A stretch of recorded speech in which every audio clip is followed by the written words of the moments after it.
નમસ્કાર, હું છું માર્ગી. આપની સાથે હેડલાઇન્સમાં જોઈએ કેટલાક મહત્વના સમાચાર. કેરળમાં નિપાહ વાયરસનો ચેપ લાગવાથી એક વ્યક્તિનું મોત થયું છે. દર્દીની ઉંમર 24 વર્ષની હતી. કેરળના સ્વાસ્થ્ય મંત્રી વીણા જોર્જે રવિવારે આ દર્દીના મોતની જાણકારી આપી હતી. તેમણે કહ્યું કે મલપ્પુરમની એક ખાનગી હોસ્પિટલમાં નિપાહ વાયરસથી સંક્રમિત યુવકનું મોત થયું છે. જોર્જે જણાવ્યું હતું કે મૃત્યુની તપાસ બાદ નિપાહ ચેપની શંકા ઊભી થઈ હતી. Flipkart big billion days cell ટૂંક સમયમાં શરૂ થઈ શકે છે. સમયગાળા દરમિયાન વપરાશકર્તાઓને એચડીએફસી બેંકના ક્રેડિટ અને ડેબિટ કાર્ડ્સ પર ત્વરિત કેશબેક મળશે. ફ્લિપકાર્ટના આગામી સેલ દરમિયાન તમને સ્માર્ટફોન્સ પર સારું ડિસ્કાઉન્ટ મળશે. આ સિવાય કંપની અન્ય ઉપકરણો અને હોમ એપ્લાયન્સ વગેરે ઉપર પણ ડિસ્કાઉન્ટ આપશે. ભારત છઠ્ઠી વખત એશિયન હોકી ચેમ્પિયન્સ ટ્રોફીની ફાઇનલમાં પહોંચ્યું છે. સોમવારે બીજી સેમીફાઇનલ મેચમાં ડિફેન્ડિંગ ચેમ્પિયન ભારતે દક્ષિણ કોરિયાને 4-1 થી હરાવ્યું હતું. આ મેચ ચીનના હુલુનબુઈ સ્થિત મોકી હોકી ટ્રેનિંગ બેઝ પર રમાઈ હતી. ભારત માટે કેપ્ટન હરમનપ્રીતે સૌથી વધુ 2 ગોલ કર્યા હતા. ફિલ્ડ ગોલ માટે હરમનપ્રીતને પ્લેયર ઓફ ધ મેચ જાહેર કરાયો હતો. મંગળવારે બપોરે 3:30 વાગે ફાઇનલ મેચ ચીન સામે થશે. પીએમ મોદીએ આજે અમદાવાદથી ગાંધીનગર વચ્ચે દોડનારી મેટ્રો ટ્રેનને લીલી ઝંડી બતાવી શુભારંભ કર્યો છે. હવે માત્ર ₹35માં અમદાવાદથી ગાંધીનગર પહોંચી શકાશે.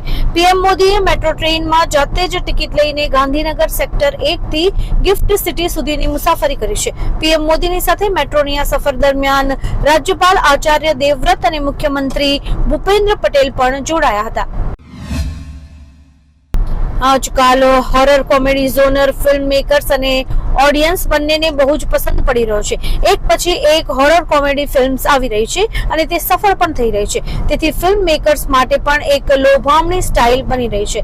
દરેકને તેમાંથી કમાઈ લેવાની ગણતરી હોય છે. ત્યારે હવે આ જ ટ્રેન્ડમાં આગળ વધવા પ્રભાસ પણ રાજા સાબ નામની હોરર કોમેડી ફિલ્મ કરવા જઈ રહ્યો છે.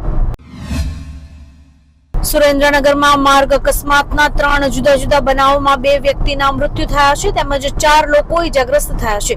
સુરેન્દ્રનગર ધ્રાંગધ્રા હાઈવે પર કટુડા પાસે માંડવીથી ભાવનગર જતી એસટી બસ લાકડા ભરેલા મિની ટ્રક સાથે અથડાઈ હતી, જેમાં મિની ટ્રકના ડ્રાઈવરનું મોત થયું હતું. બીજી તરફ ખોડ પાસે થયેલા અકસ્માતમાં સારવાર દરમિયાન વેળાવદરના એક યુવાનનું પણ મોત થયું છે. રાજસ્થાનના સિરોહી જિલ્લાના પિંડવારા પોલીસ સ્ટેશન વિસ્તારમાં કંટાલ પાસે રવિવારે રાત્રે એક ટ્રક અને તુફાન ટેક્સી જીપ વચ્ચે ટક્કર થઈ હતી. અકસ્માતને પગલે સ્થળ પર અરેરાટી ફેલાઈ ગઈ હતી. ઘટનાની જાણકારી મળતા જ મોટી સંખ્યામાં લોકો ઘટના સ્થળે પહોંચી ગયા હતા અને પોલીસને અકસ્માતની જાણ કરી હતી. મૃત્યુ પામેલા તમામ 6 લોકો ઉદયપુરના આદિવાસી વિસ્તારના છે. સોલા બ્રિજ પર એક કારે 2 વ્હીલરને ટક્કર મારતા મહિલાનું મૃત્યુ થયું છે, જેમાં શહેરના પશ્ચિમ વિસ્તારમાં 2 અકસ્માતમાં 2 વ્યક્તિના મોત નીપજ્યા છે તેમજ 2 વ્યક્તિઓ ઇજાગ્રસ્ત થયા છે.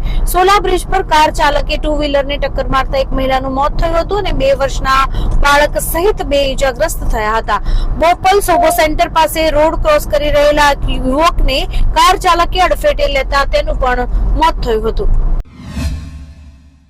વડાપ્રધાન શ્રી મોદીએ અમદાવાદ મેટ્રો રેલ એક્સટેન્શનના બીજા તબક્કાનું ઉદ્ઘાટન કર્યું હતું.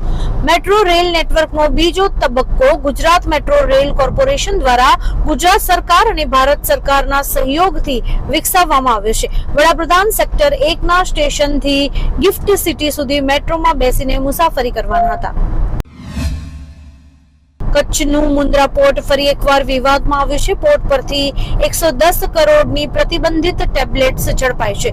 કસ્ટમ વિભાગ દ્વારા 4 કન્ટેનર્સમાં ભરેલો પ્રતિબંધિત ટ્રામાડોલ ટેબ્લેટનો જથ્થો જપ્ત કરાયો છે. સામે આવેલી માહિતી અનુસાર પ્રતિબંધિત દવાનો આ જથ્થો સાઉથ આફ્રિકામાં મોકલવામાં આવી રહ્યો હોવાનું સામે આવ્યું છે. કસ્ટમ વિભાગ દ્વારા મામલે વધુ તપાસ હાથ ધરાઈ છે.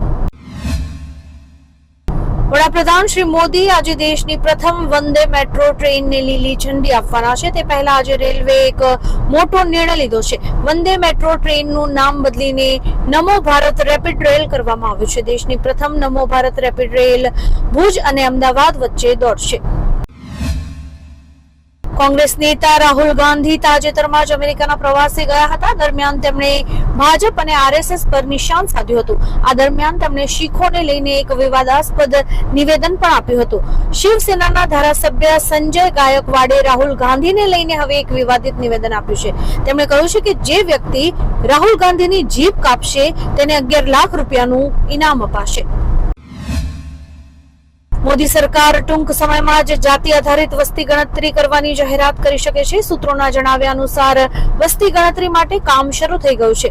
એવું માનવામાં આવી રહ્યું છે કે જાતિ આધારિત વસ્તી ગણતરીને લઈને મોદી સરકારનું આ બદલાયેલું વલણ આરએસએસના વલણને કારણે છે. આરએસએસની એક બેઠકમાં અંગે સહમતિ બની હતી.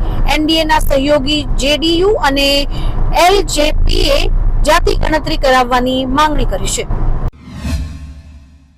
સુરત શહેરમાં રોગચાળો બેકાબુ થઈ ગયો હોય તેવી સ્થિતિ સર્જાઈ છે. છેલ્લા 24 કલાકમાં 2 વ્યક્તિના તાવ આવવાથી મોત થયા છે. બીજી તરફ સિવિલ હોસ્પિટલ પણ દર્દીઓથી ઉભરાઈ છે, જેના કારણે વેઇટિંગ એરિયામાં બેડ મૂકીને દર્દીઓને સારવાર આપવામાં આવી રહી છે. સુરતમાં રોગચાળાને લઈને એમએલએ કુમાર કાનાણી મેદાને ઉતર્યા છે.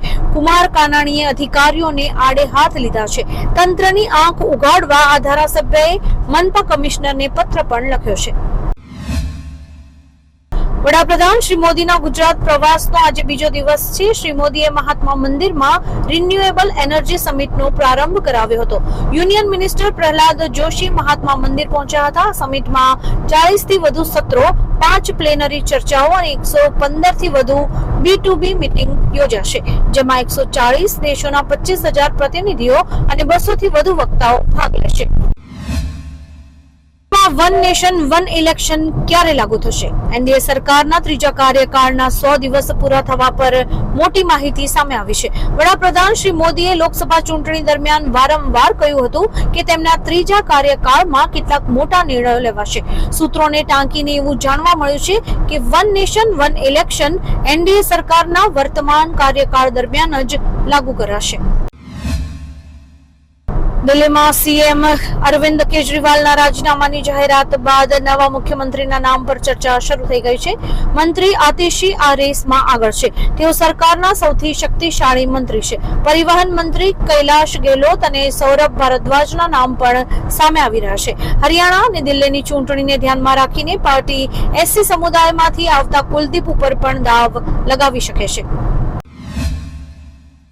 અમેરિકાના રાષ્ટ્રપતિ પદના ઉમેદવાર ડોનાલ્ડ ટ્રમ્પ પર ફરી એકવાર હુમલો થયો છે. આ ગોળીબાર ત્યારે થયો જ્યારે ટ્રમ્પ ફ્લોરિડાના વેસ્ટ પામ બીચમાં તેમના ગોલ્ફ કોર્સમાં ગોલ્ફ રમી રહ્યા હતા. FBI આ મામલે તપાસ શરૂ કરી છે. ટ્રમ્પે કહ્યું કે કોઈ પણ અફવા ફેલાતા પહેલા તમને જણાવી દઉં કે હું સુરક્ષિત છું. મને ચૂંટણી પ્રચારમાંથી કોઈ હટાવી નહીં શકે. દિગ્ગજ ઉદ્યોગપતિ એલોન મસ્કે અમેરિકાના પૂર્વ રાષ્ટ્રપતિ ડોનાલ્ડ ટ્રમ્પ પર વારંવાર થઈ રહેલા હુમલા અંગે ચિંતા વ્યક્ત કરી છે. મસ્કે એક્સ પર લખ્યું કે કોઈ કમલા હેરિસ અને જો બાઇડનની હત્યા કરવાનો પ્રયાસ નથી કરી રહ્યું, પરંતુ ડોનાલ્ડ ટ્રમ્પ પર વારંવાર હુમલા થઈ રહ્યા છે. મસ્કના ટ્વીટ બાદ સોશિયલ મીડિયા પર હોબાળો મચી ગયો છે. એક્સ પર વિવિધ પ્રકારની ટિપ્પણીઓ આવી રહી છે. કેટલાક મસ્ક પર સવાલ કરી રહ્યા છે તો કેટલાક સમર્થન વ્યક્ત કરી રહ્યા છે. કેનેડામાં બ્રિટિશ કોલંબિયાના દરિયાકાંઠાના શહેર પોર્ટ મેકનીલમાં 6.5ની તીવ્રતાનો ભૂકંપ નોંધાયો હતો. યુનાઇટેડ સ્ટેટ્સ જીઓલોજીકલ સર્વે અહેવાલ આપ્યો છે કે ભૂકંપનું કેન્દ્ર પ્રશાંત મહાસાગરમાં સમુદ્ર સપાટીથી 10 કિલોમીટરની ઊંડાઈએ હતું. ભૂકંપ બાદ સુનામીના ભયની કોઈ જ ચેતવણી નથી. ભૂકંપને કારણે અત્યાર સુધી જાનહાનિના પણ કોઈ જ સમાચાર નથી. ઉત્તર પ્રદેશના સીએમ યોગી આદિત્યનાથે ત્રિપુરામાં એક મોટું નિવેદન આપ્યું છે. તેમણે કહ્યું છે કે માત્ર મુરલી પૂરતી નથી, પરંતુ સુરક્ષા માટે સુદર્શન પણ જરૂરી છે. સીએમ મોદીએ કહ્યું કે આપણે સાથે મળીને કામ કરવું પડશે અને વિધર્મીઓને તક ન આપીએ તેનું ધ્યાન રાખવું પડશે. આપણે આવી શક્તિઓને ખતમ કરવી પડશે જેથી બાંગ્લાદેશ જેવી સ્થિતિ ન બને. આપણે દેશ અને ધર્મને સુરક્ષિત રાખવાનો છે. આવા જ કેટલાક રસપ્રદ સમાચારો નિહાળવા માટે અમારી YouTube ચેનલને લાઇક, શેર અને સબસ્ક્રાઇબ કરો અને જોતા રહો હેડલાઇન્સ.